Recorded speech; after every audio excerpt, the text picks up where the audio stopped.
Un geste logistique, apparemment banal, vient de déplacer un équilibre sécuritaire fragile au Burkina Faso, en quelques heures seulement.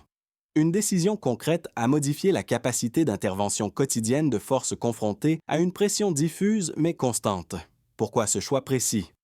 Assumé publiquement par Ibrahim Traoré, change-t-il la lecture habituelle de la sécurité, du pouvoir exécutif et des attentes placées dans l'État par la population? Parce qu'au-delà des images officielles et des cérémonies, une mécanique silencieuse s'est enclenchée, avec des conséquences immédiates, mesurables et difficiles à inverser sur le terrain national et régional dès aujourd'hui. Vous êtes sur le point d'entendre une lecture qui va au-delà de l'annonce, au-delà de la communication officielle et au-delà des réactions instinctives souvent répétées sans recul. Vous allez comprendre ce que cette décision révèle sur la manière dont le pouvoir s'exerce concrètement, comment la sécurité est pensée dans l'urgence et pourquoi ce type d'action pèse plus lourd que des discours entiers. Ce contenu n'est pas conçu pour être consommé distraitement. Si vous vous arrêtez ici, vous risquez de réduire cet événement à une simple dotation matérielle ou à un geste symbolique de plus dans un contexte déjà saturé d'images politiques. Vous passeriez alors à côté de ce qui se joue réellement en arrière-plan, un déplacement des priorités, une redéfinition implicite des responsabilités et un signal adressé à la fois aux forces internes et aux acteurs extérieurs. Dans un environnement où l'insécurité fragilise la confiance publique, chaque décision opérationnelle devient un marqueur de crédibilité ou d'échec. Ne pas suivre cette analyse jusqu'au bout, c'est accepter de rester prisonnier d'une lecture superficielle, là où une compréhension plus fine permet d'anticiper les effets réels sur la stabilité, la gouvernance et la perception du pouvoir. Ce qui apparaît d'abord comme une mesure de soutien aux forces de l'ordre cache une réalité plus structurante. Derrière l'annonce, on observe un déplacement mesurable des capacités opérationnelles, avec un effet immédiat sur le terrain et sur la chaîne de décision sécuritaire. Un chiffre suffit à fixer l'ordre de grandeur, 2500 motos distribuées en une seule séquence, à l'échelle d'un pays où la mobilité conditionne la rapidité d'intervention. Ce volume modifie mécaniquement la couverture territoriale et les délais de réponse. Le point de départ est simple. Le Burkina Faso fait face à une pression sécuritaire diffuse, marquée par des incidents ponctuels, des zones difficiles d'accès et une forte attente de protection de la part des populations. Dans ce contexte, la police constitue souvent le premier maillon visible de l'État. Lorsque ce maillon manque de moyens, la promesse de sécurité reste théorique, même si les intentions politiques sont affirmées. C'est précisément cette faille opérationnelle qui a longtemps nourri le décalage entre discours public et réalité quotidienne. La situation devient plus grave lorsque ce décalage s'installe dans la durée. Les retards d'intervention, la fatigue des effectifs et la baisse du moral créent un cercle où l'insécurité alimente la défiance. Et la défiance fragilise l'autorité. Ce mécanisme est connu, documenté et rarement corrigé à temps. Dans ce cadre, chaque décision matérielle prend une valeur stratégique bien supérieure à son apparence logistique. C'est ici que l'intervention d'Ibrahim Traoré s'inscrit comme un point de rupture. En ciblant directement la mobilité policière, il ne répond pas à une abstraction politique, mais à une contrainte physique du terrain. Les premières conséquences touchent les zones périphériques, là où l'accès rapide conditionne la prévention plus que la répression. Les agents concernés, confrontés jusque-là à des limites concrètes, deviennent les premiers bénéficiaires visibles de ce changement. Ce basculement n'explique pas tout, mais il est clair pourquoi cette décision dépasse le cadre d'un simple don. Elle introduit une nouvelle logique, agir sur le facteur qui, jusque-là, ralentissait tout le reste. À ce stade, la compréhension du processus passe par un regard plus incarné, capable de lire les effets avant qu'ils ne deviennent statistiques. Ce rôle est tenu par les observateurs sécuritaires locaux et par les responsables opérationnels qui suivent de l'évolution du terrain au quotidien. Leur point commun n'est pas l'idéologie, mais la confrontation directe aux contraintes réelles, loin des annonces et des tribunes. Les premiers retours convergent sur un point précis. Dans les jours qui suivent la mise en circulation des motos, les patrouilles gagnent en régularité et en portée. Des zones auparavant couvertes de manière intermittente deviennent accessibles sans délai excessif. Un responsable évoque une baisse perceptible du temps d'arrivée lors d'interventions simples, là où quelques minutes faisaient souvent la différence entre dissuasion et incident avéré. Ce changement, discret mais constant, agit comme un révélateur de ce qui manquait jusque-là. Un second témoignage confirme que l'effet n'est pas isolé. Dans d'autres régions, la présence policière devient plus visible, non pas par une démonstration de force, mais par une continuité d'action. Cette visibilité modifie le comportement des habitants, qui recommencent à signaler plus tôt des situations à risque. Ce glissement est crucial, car il réactive un lien souvent fragilisé entre population et institutions, lien sans lequel toute politique sécuritaire reste incomplète. C'est dans cette phase que le rôle d'Ibrahim Traoré prend une dimension particulière. Il ne se limite plus à l'image d'un décideur central, mais s'inscrit dans une chaîne d'effets observables, depuis la décision jusqu'au trottoir, depuis l'ordre signé jusqu'au geste quotidien des agents. Ce type d'alignement, rare dans des contextes de crise prolongée, explique pourquoi l'impact est ressenti si rapidement. À partir de là, la question cesse d'être symbolique. Elle devient structurelle. Tout commence par un point précis, identifiable, presque discret. Une décision est actée, un calendrier est fixé. La logistique se met en mouvement. Au départ, rien ne laisse présager une rupture visible. Les motos arrivent par lot, sans annonce spectaculaire supplémentaire. Les premiers déploiements concernent des unités déjà sous tension, habituées à travailler avec des marges très réduites. À ce stade, il ne s'agit pas encore d'un changement d'équilibre, mais d'un test silencieux. Les agents prennent la mesure de l'outil. Les itinéraires sont ajustés, les patrouilles sont redessinées. Puis la dynamique s'accélère. Les délais d'intervention se contractent, les zones périphériques cessent d'être secondaires. Les rotations gagnent en fluidité. Ce qui, auparavant, nécessitait une anticipation lourde devient une action presque immédiate. Les appels ne s'accumulent plus de la même manière. Les équipes peuvent couvrir des distances qui, quelques semaines plus tôt, imposaient des arbitrages pénalisants. Cette phase marque le véritable déclencheur. Le système commence à répondre différemment à la même pression. Très vite, les effets se propagent. Les postes locaux adaptent leur routine. Les patrouilles cessent d'être exceptionnelles. La présence devient régulière, prévisible. Cette continuité change la perception du risque. Des deux côtés, pour les forces de l'ordre, le sentiment d'impuissance recule. Pour les habitants, l'idée que l'intervention est possible, et surtout rapide, commence à s'installer. Ce glissement est progressif, mais il alimente une boucle vertueuse rarement observée dans des contextes comparables. La prévention reprend une place qu'elle avait perdue. C'est à ce moment que la séquence atteint son point de tension maximale. Les attentes augmentent, les comparaisons s'installent, les zones non encore équipées deviennent visibles par contraste. La réussite partielle crée une pression nouvelle sur l'ensemble de l'appareil sécuritaire. Ce qui fonctionnait par défaut devient insuffisant par comparaison. Les responsables locaux réclament des ajustements. Les priorités sont rediscutées. L'action initiale, pensée comme une réponse ciblée, commence à produire des effets systémiques. Dans cette phase, la décision initiale d'Ibrahim Traoré change de statut. Elle n'est plus seulement un acte ponctuel, mais le point d'origine d'une réorganisation implicite.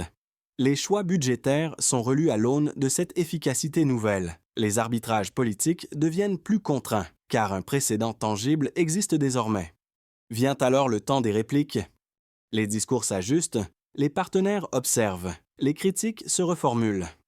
Ce qui ne pouvait être contesté sur le terrain devient plus difficile à attaquer dans l'abstrait. Les résultats, même partiels, limitent la portée des procès d'intention. La séquence ne s'achève pas dans un apaisement, mais dans une redéfinition des lignes. Rien ne revient exactement à l'état antérieur. À ce stade, le mouvement est enclenché, et ses effets dépassent déjà l'événement initial. À ce point du raisonnement, le débat ne peut plus rester au niveau des impressions ou des récits isolés. Il faut basculer vers des éléments mesurables, capables de donner du poids à ce qui a été observé sur le terrain. C'est ici que la lecture devient plus exigeante, mais aussi plus décisive, parce qu'elle oblige à regarder la réalité sans filtre narratif.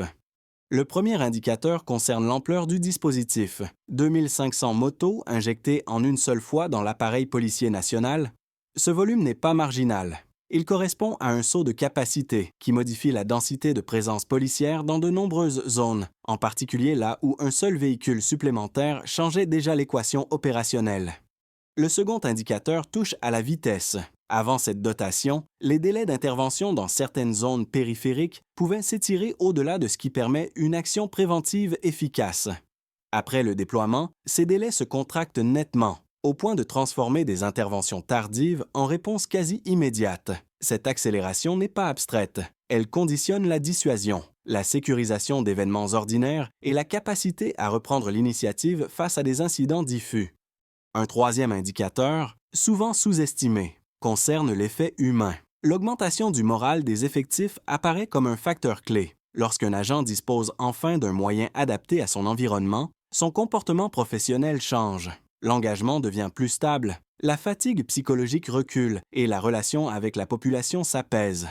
Cet effet, difficile à quantifier précisément, se traduit pourtant par une amélioration perceptible de la qualité des patrouilles et du dialogue local.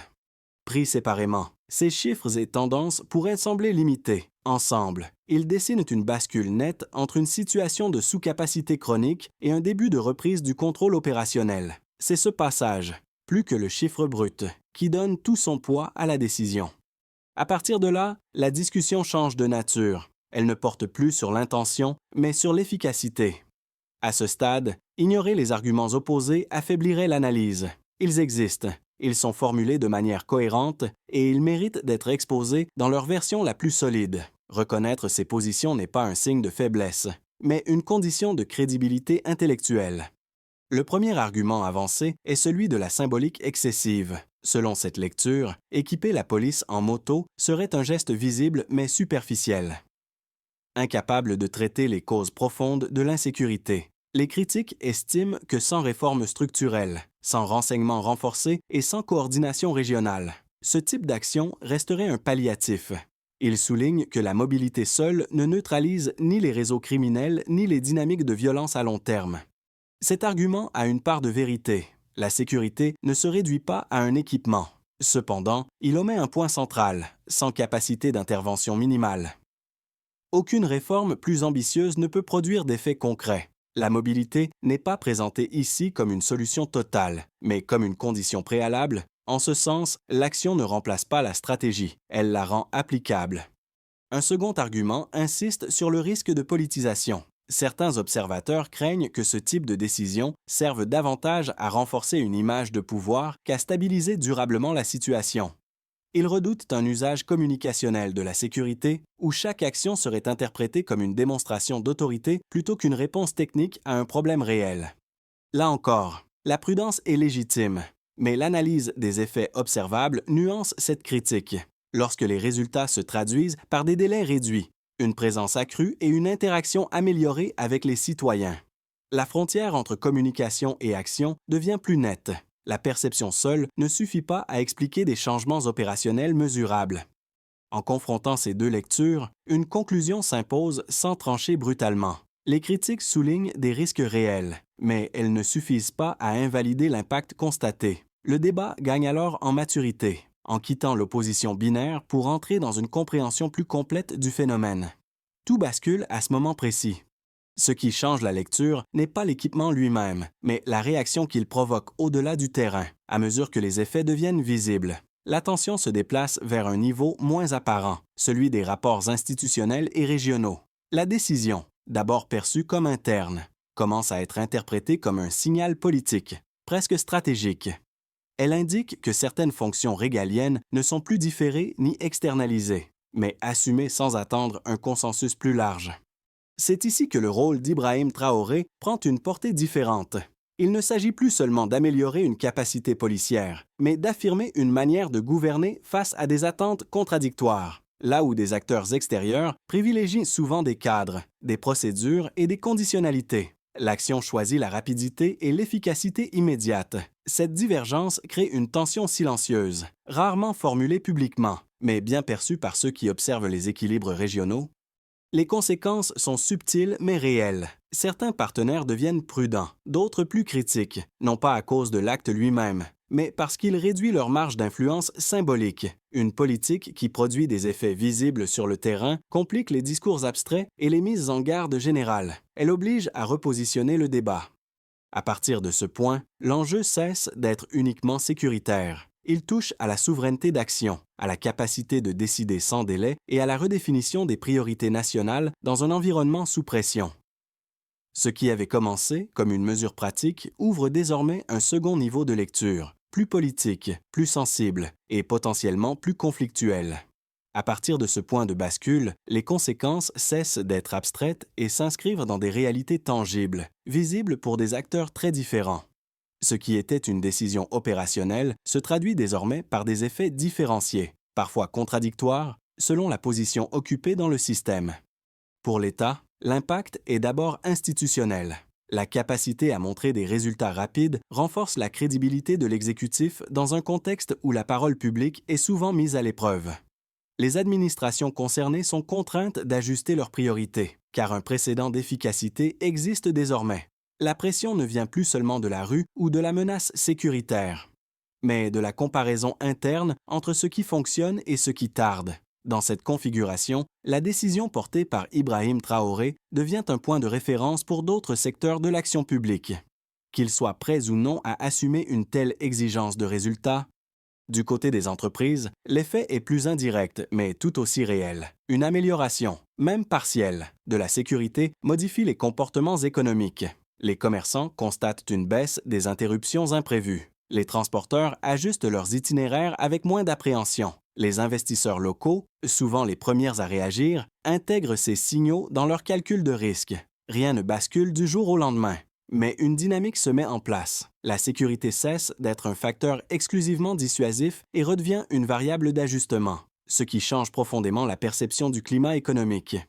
Pour les citoyens, l'effet est le plus sensible. Il ne se mesure pas seulement en statistiques, mais en routine quotidienne.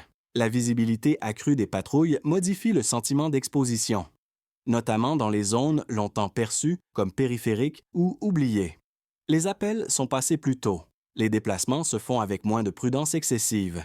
Cette évolution n'efface pas les peurs, mais elle réintroduit une forme de prévisibilité, élément central de la confiance sociale, lorsque l'État apparaît capable d'intervenir rapidement. Même de manière imparfaite, la relation entre population et institutions se reconfigure.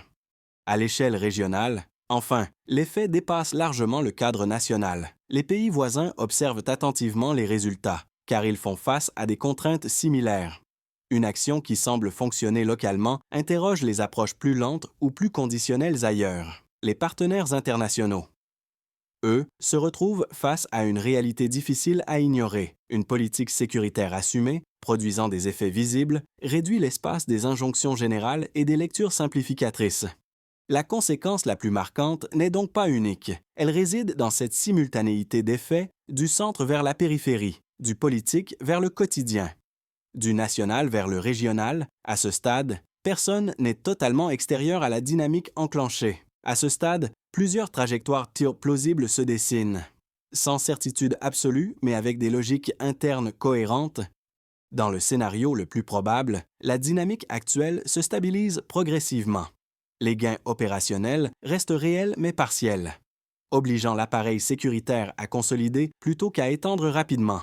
Les attentes publiques se normalisent. L'exécutif ajuste ses priorités et la situation demeure sous contrôle sans transformation spectaculaire. La sécurité progresse par paliers, sans rupture, au prix d'une vigilance constante. Dans le scénario optimiste, l'effet d'entraînement joue pleinement. Les résultats initiaux déclenchent des ajustements complémentaires, une meilleure coordination et une allocation plus fine des ressources. La confiance relative retrouvée facilite l'adhésion des acteurs économiques et sociaux, renforçant la stabilité. À moyen terme, cette trajectoire ouvre un espace pour des réformes plus profondes, rendues possibles par un environnement moins tendu. Le scénario le plus dégradé repose sur un enchaînement inverse. Si les attentes dépassent les capacités réelles ou si les extensions tardent, la comparaison devient défavorable. Les zones non couvertes cristallisent les frustrations. La pression politique augmente et les gains initiaux s'érodent. Dans ce cas, l'action initiale, mal relayée, perd sa force et expose le système à de nouvelles tensions. La clé n'est donc pas de prédire laquelle de ces trajectoires s'imposera, mais de comprendre que chacune dépend de décisions prises dans un horizon très court. L'avenir se joue moins dans l'annonce que dans la continuité, la cohérence et l'ajustement lucide aux limites réelles du terrain. Après avoir parcouru les faits, les chiffres et les trajectoires possibles, une question s'impose naturellement, plus proche, plus personnelle. Que signifie réellement cette séquence pour la personne qui écoute? Ici et maintenant, sans être aux commandes ni au cœur des décisions, La réponse dépend largement de la position occupée face à ces transformations rapides. Pour celles et ceux qui suivent de près les enjeux politiques et sécuritaires, cette évolution offre un avantage clair. Comprendre les mécanismes à l'œuvre permet d'anticiper, de relativiser les annonces et de distinguer les signaux durables des effets de communication. Mais cette lucidité impose aussi une exigence: rester attentif aux écarts entre promesses, capacité réelle et continuité de l'action, car le rythme peut s'inverser aussi vite qu'il s'est accéléré.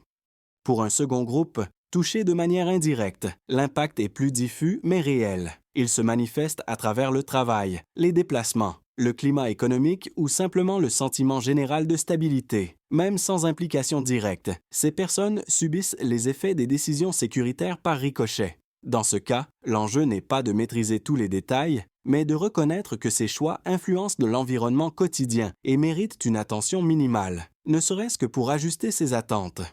Enfin, il existe ceux qui considèrent encore que ces questions ne les concernent pas.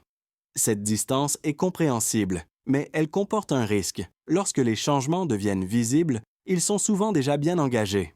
Ne pas chercher à comprendre, même brièvement, revient à subir les évolutions plutôt qu'à les intégrer.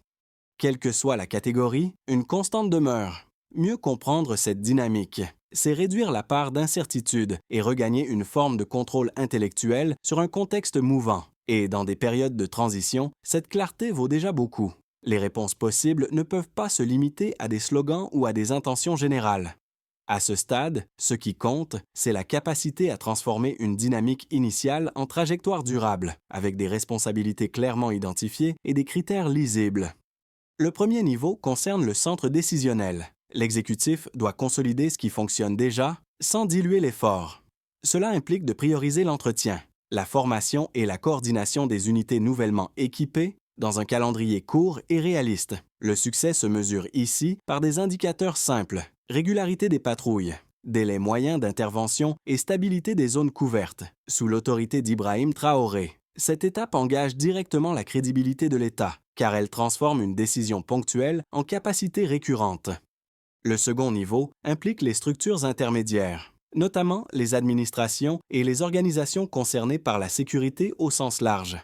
Leur rôle est d'adapter les procédures, d'améliorer la circulation de l'information et d'éviter que l'initiative ne reste pas isolée. La mesure de réussite passe par la réduction des frictions internes, la clarté des chaînes de commandement et la capacité à absorber une montée en charge progressive sans rupture. Le troisième niveau touche les citoyens et les communautés locales.